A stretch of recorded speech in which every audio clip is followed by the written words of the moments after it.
म्हणजे बाबासाहेब नीतितज्ञ होते, शेतीतज्ञ होते, मातीतज्ञ होते, इतिहास तज्ञ होते, अर्थतज्ञ होते, तत्वज्ञ होते, वकील होते, संपादक होते, पत्रकार होते, न्यायाधीश होते. बाबासाहेब शेतीचा उत्तम अभ्यास करत होते, कामगारांचे नेते होते, ओबीसीचे नेते होते, आदिवासींचे नेते होते, महिलांचे नेते होते, शेतकऱ्यांचे नेते होते, मग दलितांचे नेते होते आणि मग भारतीय राज्यघटनेचे शिल्पकार. ते आम्ही सांगतच नाही.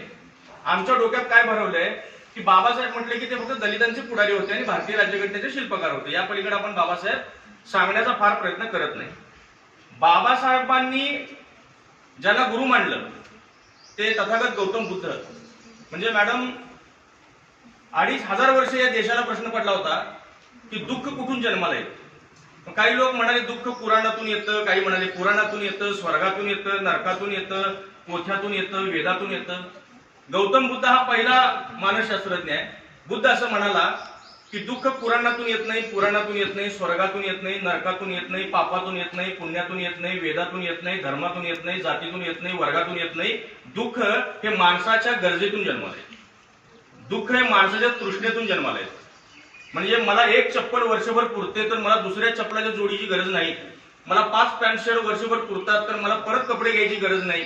जेवढ्या तुम्ही गरजा कमी कराल तेवढं तुमचं दुःख कमी होतं आणि दुःख कमी होतं आणि दुःख संपवता येतं हे जगात सांगणारा भारतातला पहिला मानसतज्ञ म्हणजे तथागत गौतम बुद्ध.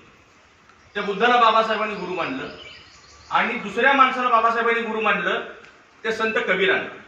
कबीर काय म्हणाले, जात न पूछो साधू की पूछ लीजिए ये ज्ञान, मोल करो तलवार का पडा रहने दो म्यान. म्हणजे माणसाची जात विचारू नका, त्याचं ज्ञान विचारा. तलवार काम करते का बघा, म्यान चांगलाय काय बघू नका. असं करून जात व्यवस्थेवर प्रहार करणाऱ्या कबीरांना बाबासाहेबांनी दुसरा गुरु मानला. आणि तिसरा गुरु बाबासाहेबांनी कुणाला मानलं? तिसरा गुरु बाबासाहेबांनी महात्मा ज्योतिराव फुलेंना मानलं. आता 11 एप्रिलला तुम्ही फुले जयंती साजरी केली असेल. मी बरोबर संजय घोडा कॉलेजला बोलायला गेलो तर तिथली पोरांची मानसिकता अशी आहे पाटील सर की ते म्हणतात फुले म्हणजे कोण, अडाणी माणूस म्हणतात ते. म्हणजे धोतर घालणारा, नेहरू शर्ट घालणारा, पगडी घालणारा. काय होतं फुलेंकडं? तुमच्या माहितीसाठी सांगतो, पुण्याला जाताना जो कात्रजचा बोगदा लागतो त्या बोगद्याचं टेंडर महात्मा ज्योतिराव फुलेंकडे होतं. येरवडा जेलला सगळी चुनखडी महात्मा ज्योतिराव फुलेंनी पुरवलेली आहे. जे अख्खं पुणे आता पाणी पितंय ते पानशेतचं धरण महात्मा ज्योतिराव फुलेंनी बांधले. मुंबईला 26/11 जो बॉम्बस्फोट झाला ते सीएसटीचं टेंडर महात्मा ज्योतिराव फुलेंकडे होतं. आणि आताच्या रतन टाटाची जेवढी संपत्ती आहे त्याच्या 3 पट संपत्ती फुलेंची होती आणि फुलेंच्या अंत्ययात्रेला पैसे नव्हते. म्हणजे स्वतःची सगळी संपत्ती या बहादरानं समाजासाठी खर्च केली होती. आणि काय काम केलं फुलेंनी असं म्हणाल तर मसू पाटलांचं एक वाक्य आहे. मसू पाटील म्हणतात, महात्मा ज्योतिराव फुले हा असा समाज सुधारक आहे की भारतातल्या एकाही सामाजिक सुधारणेचं बाळंतपण फुलेंनी केलं नाही असं झालं नाही.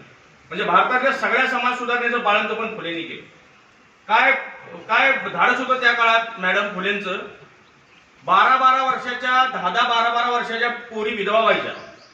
नवरा मारायचा, नवरा 72 वर्षाचा असायचा आणि पोरगी 15 वर्षाची असायची. आणि नवरा वारला की ते विधवा व्हायच्या आणि घरातल्या अन्यायाला बळी पडायच्या आणि त्या गरोदर राहायच्या.